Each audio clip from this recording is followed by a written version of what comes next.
Hello and welcome to another edition of Good Deeds. It is brought to you and powered by justserve.org. If you're looking for organizations that are doing amazing work with people in our communities, making our community a better place, well, justserve.org is a great place to get started to find organizations to donate to volunteer time with, justserve.org. Well, with me today is a teacher from the Lodi Unified School District who is doing something really fantastic to not only support teachers, but to also help kids in the district as well. Isaiah Stowers, thank you for joining us today. I'm so excited to talk about this 5K that you started. All right, awesome. Thanks for having me. And I'm excited to talk about it too.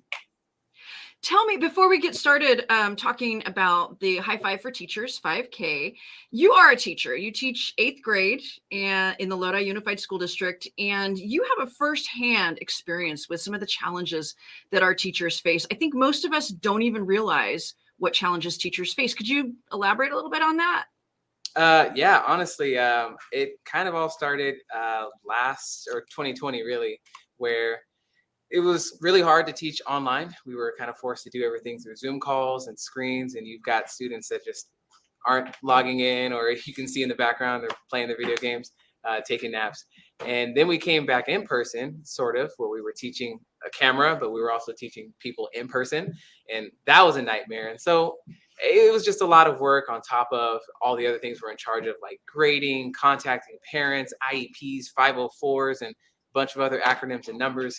And from there, we just kind of all got burnt out. And so I wanted to do something that gave everyone an opportunity that is in the classroom to kind of just get away from the screens, get away from the classroom setting for a second, and just really enjoy being outside and seeing one another, getting some fresh air, getting some endorphins.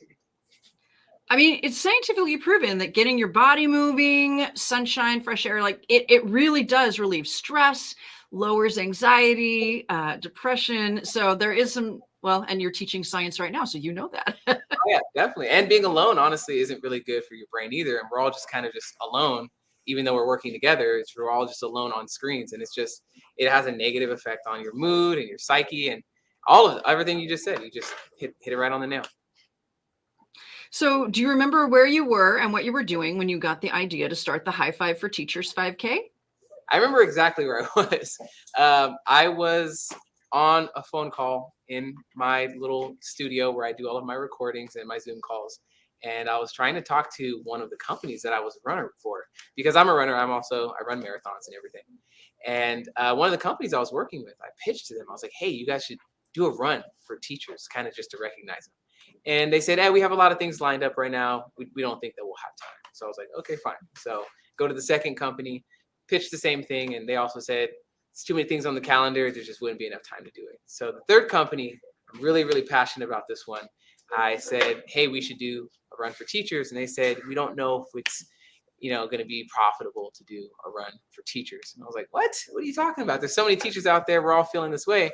And they said, well, you can put our logo on it, but we won't support it. So I was like, you know what? I'm just going to do this whole thing by myself. So I got the medals. I found a place that, makes medals, and made the logo, made the shirts. And yeah, from there, I just decided if I buy 100 of each and I put it out there, if 20 people sign up, I'll break even and I'll give the rest of it to Got Kids. And lo and behold, I wake up, had 24 signups. And as the day just keeps going on and on and on, my phone is just ringing over and over again. People are resharing this, and now ABC 10, KCRA, all these people are reaching out saying, hey, what is this? And it ended up growing way larger than I anticipated. So I actually contacted the shirt company and said, hey, I know I only got 100. Can you bump it to 125? Because I had no idea what to expect.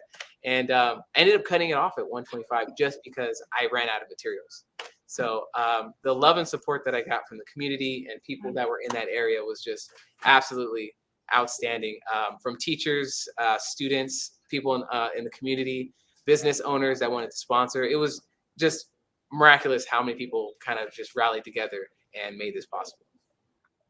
That's one of the things I love about 5Ks, especially ones that support causes in the local community, is the community comes out, you're cheered on by total strangers. You get a really cool t-shirt and a medal. Like, yeah, that's everything I love about a 5K you're doing with the High Five for Teachers 5K. It's coming up during Teacher Appreciation Week. When is that? Yeah, Teacher Appreciation Week's May 1st through May 8th. And I decided to make the whole run in person May 7th. But if anyone wants to do it virtually, you can do it anytime that you want to during Teacher Appreciation Week. Awesome. And a portion of the proceeds is going to help a local organization that helps students. Can you tell us a little bit more about that? Yeah, I wanted to make the cause for something. So I reached out to Got Kids Foundation, which is giving opportunities to kids. And I wanted to donate a portion of it towards their cause because they help homeless students in our area, also students that are just in need with backpacks, food, and whatnot. And there's also a literacy program for adults that, it's harder to teach the students now, but it's even harder for the parents that have to, come home to all this homework that doesn't look the same as when you were in school. So there's literacy programs for adults to kind of just help them out with the reading, writing, and the mathematical components of it. So I just wanted to contribute to that foundation because over it all, we are all teachers, and our purpose is to serve the students. And if this is another way to do that, then here we are doing it again. Yeah, You well, don't have to be a teacher to run or to cheer, right? you don't have to be a teacher to run or to cheer, and you don't even have to be a runner. Honestly, you can walk the whole thing. I think 75% of the people that did it last year were walking it. There were people with strollers out there. There were people just, with the little noisemakers, just having a good time, just playing music. And it's just about having a good time, getting out and seeing some people. So you could totally walk it if you want to, Sheryl. You can walk Okay, deal. Deal. Well, thank you once again for what you're doing for our community. And thanks for being on Good Deeds today. No problem. Thank you for having me.